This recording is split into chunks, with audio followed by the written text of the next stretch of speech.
What's up guys, Rui here and welcome back to the channel. Now South Korea has always been a place of interest for me fashion wise because I feel like there's still a lot of hidden gems left to be discovered from that country, and compared to places like Japan, they are still pretty underrated. However, I do believe that things are definitely changing as a lot of South Korean brands are starting to gain the much deserved attention on the global scale. Therefore, I think that this is a good time for me to talk about some of my favorite brands, and one in particular that I've been meaning to make a whole video on is called LTEKS, and I think a lot of you Techwear fans would really enjoy this brand. So in today's video, I'm hoping to be able to cover everything there is to know about the brand, from its history to the design concepts and collections, and ultimately have a better understanding on this highly underrated brand in my opinion. But before we continue to further into today's video, it'd be very much appreciated if you go ahead and hit the subscribe button down below if you are new to the channel or just haven't been subscribed yet, as it really does help the channel out a long way. Also, if you guys are feeling generous and want to help support the channel in a much bigger way, I do have a Patreon page whereby at its lowest tier, it is only $1 a month, and all of it will go on top of me to pick up more filming equipment so that I can continue to improve the qualities of the videos for you all, as well as helping to keep the lights on this channel.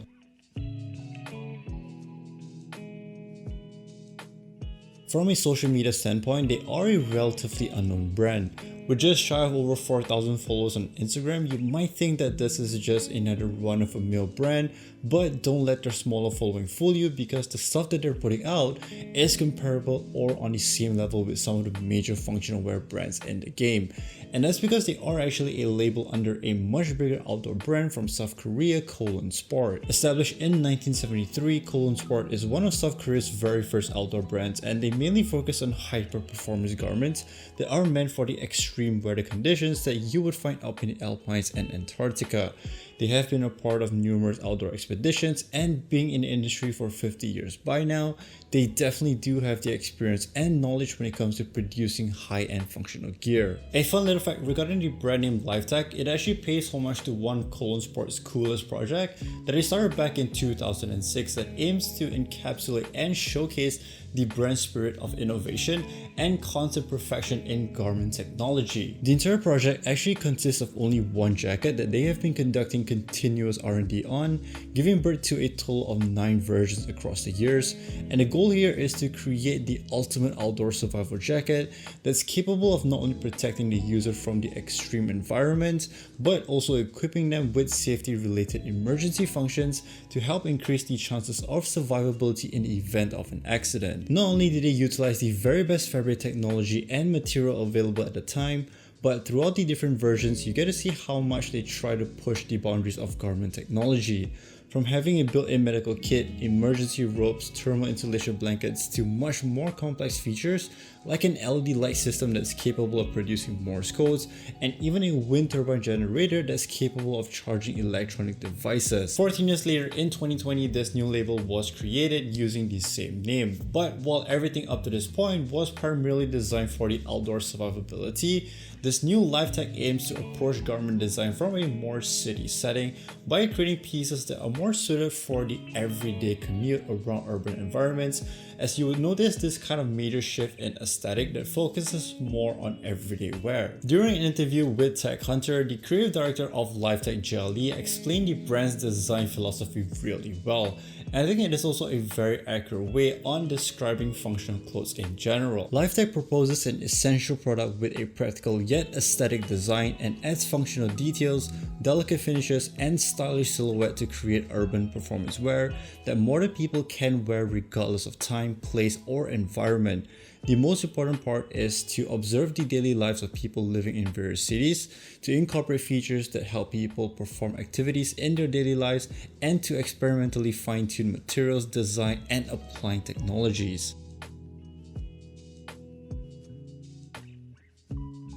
When it comes to functional wear these days, because every brand out there is trying to innovate and be different, more and more over-the-top features and designs are being introduced into garments, and the fine line between actual functionality and gimmick starts to become very narrow. Now, whether we like it or not, I think it is necessary, as it's just part of how a style continues to evolve and develop. Otherwise, it would just become incredibly still and boring. That being said, trying to maintain a balance between functionality and aesthetic is actually a very delicate task. Now, I'm sure that we've all come across techwear pieces that from a design perspective does look very cool and interesting looking, but the added features are really more for aesthetic purposes.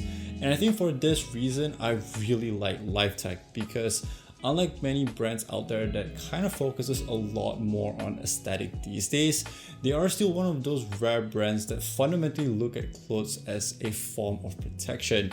Therefore, functionality and performance is part of their design language. That is why the majority of their pieces takes on a more minimalist or green man aesthetic, because it wants you to be able to utilize them as everyday tools that allows us to protect and adapt with our environment. From a fashion sense, the brand does experiment with various fabrics and silhouettes to create much more elevated pieces. Furthermore, having a rich pool of resources and a very close relationship with Gore-Tex and various other fabrics and hardware companies enables the brand to utilize some of the most advanced garment technologies and materials in the market, giving them the ability to produce the highest quality garments. But be warned, these pieces do not come cheap. In many ways, it kind of reminds me a lot of Acronym's design philosophy as well, that carries a very atemporal approach while still trying to push the barrier of performance and functionality in garments. Finally, when it comes to how they handle their releases, the brand does not operate on a seasonal basis, but choose to kind of release in small capsule collections instead. Now, there are a couple of benefits in doing so. For one, they're not bounded by seasons, therefore they can basically release whatever they want. But also from a sustainability standpoint, it is much better because there are less collections involved per year, thus slowing down the process of consumption. Unfortunately, I do not own any of these pieces, therefore I'm unable to do any hands-on review, but I still think it's pretty cool to check out all their different collections. As of right now, there are a total of 5 collections released, or as they would call it, as editions. The first edition was released in the form of an entire outfit that you could purchase as a whole to complete the look or as individual pieces, and being that it's their very first collection drop, it's more about presenting the brand's design philosophy and bringing fashion and technology together. From the utilization of high-performance materials like Gore-Tex to more luxury materials such as cashmere and down, all the pieces are not only meant to fit within an urban environment, but they are also suitable to be worn in an outdoor environment as well. While Edition 1 is all about showcasing the core design philosophy, Edition 2 ramps things up quite a bit here. Given the collection's name Monolith, it brings around this concept that revolves around the desert environment. Referencing the drastic climate changes between night and day, the pieces here have 2 very different fabric options that you can choose from. The first being the Cloud 9 fabric, which is a material that they develop specially for all-day comfort, but if you prioritize weather protection more, there's also a Gore-Tex variation. Moving on towards Inertia, which is the 3rd edition, the brand brings its collection back into an urban environment, which aims to highlight this interaction and almost symbiosis relationship between humans and the city we live in. Being inspired by the geometrical patterns of buildings, the pieces here complements the modernity of cityscapes incredibly well. Edition 4 pretty much follows up with the same concept of showcasing human interaction with the environment, but this time it tries to highlight the juxtaposition between the advancement in modern technology with raw elements of nature, and to truly capture this visual, the entire lookbook was actually shot in Iceland. Finally, the latest collection sees their first collaboration project. Working alongside Post Fashion Archive, who is arguably the hottest brand from South Korea right now, they came together to rework on the Stormbreaker jacket, which is the flagship piece from the first collection. Besides being given the Path experimental design facelift, this version also comes with an actual functioning inflatable vest, and in many ways this jacket feels like a reference towards the Life jacket from its predecessor, as this piece has also seen multiple versions across the different editions. That basically covers this super highly underrated functional wear brand in my opinion, and if you guys are interested in them, I will leave all their links down below in the description box.